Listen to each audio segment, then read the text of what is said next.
Good evening.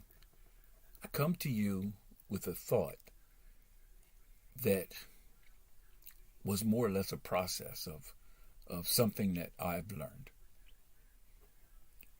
And I'll have to give you a backdrop so that you'll understand where where this all came from. I retired in 2006 from my job. A year and 3 months later, I became sick and I was diagnosed with congestive heart failure. I was angry, I was upset. My plans were interrupted, and it seemed like nothing was really working out for me. The way that I had made my plans. About a year and a half later, I had to get a pacemaker defibrillator. Still, that just made me more upset. Why is everything going on with me? Why is all this happening with me? And I know that I was miserable. And it just, I just couldn't understand it all. And I know I was hard to get along with. And then it was about another year and a half. 2011, I had open heart surgery on two valves. The mitral and the tricuspid. They were supposed to fix them. They repaired one, and one was still leaking. So that was my first open heart surgery. And then 9 months later, I had open heart surgery again.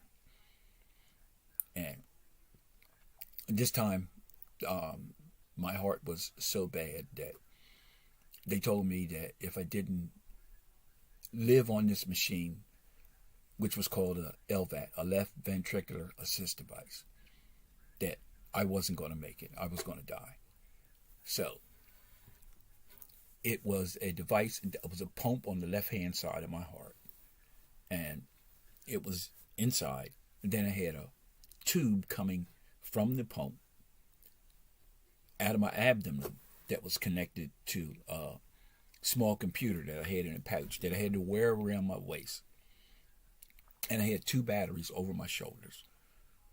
And the batteries ran the computer and the pump. And, again, I wasn't taking this well at all, because that was the last thing that I wanted in my life, was to live on a machine. But I accepted it, And I know my attitude wasn't well. It wasn't good at all. And my attitude was more so expressed around those closest to me and not everybody else. And I had to stay with that LVAD 4.5 years. One shower a week. Special care to take care of the bandage and everything, and, a lot of medicine, and, and times were just hard, and I wasn't making it any easier on anybody, dietary change and everything else to go along with it. So it took me 4.5 years, of struggling to try and get my attitude together and trying to get myself together so that I could get a transplant. And when it came time for me to get the transplant, that meant my third open heart surgery. And by this time, I really wasn't. I know I was doing the best that I could, but it was not good enough. It wasn't acceptable, And I can see that now more so than I could in the beginning. So it wasn't until that I got the heart transplant, and everything went very smooth, as far as the heart transplant was concerned. My health, it did get better, is nowhere near along the lines of where it was, but it did get better, and just I got a lot of support from a lot of people, some of my family and some from the church, and then I don't know what it was, but one day I woke up and 35 pills in the beginning, and then now I'm on 22 a day. And I can't tell you what day it was, but I know all of a sudden it was like, Keith, you can't You can't keep doing this. You can't be miserable because it's affecting not just me, but it's affecting everybody else. So I just started waking up, and I started just trying my best to be thankful. Thankful for the small things. First, my health, which wasn't that good at all, but I'm still here. I'm still here. I'm still surviving. I'm still here every day.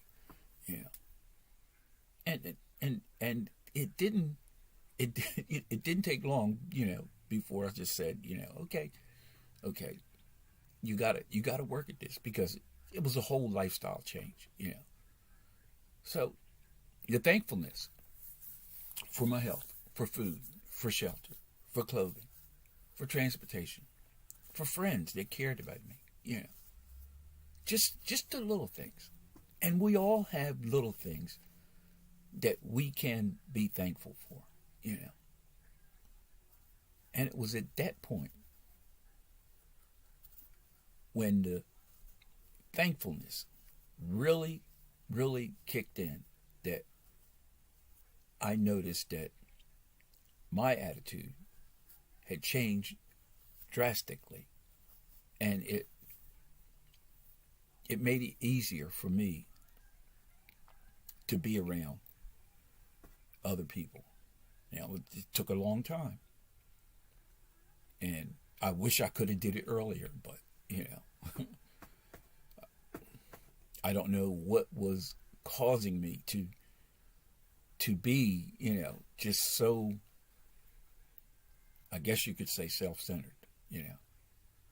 But when the thankfulness really kicked in, that made a difference in my life. And I believe that it can make a difference in anybody's life, especially when you have a lot going on. Just being thankful can brighten your day, and you might brighten someone else's day. Thank you, and good night.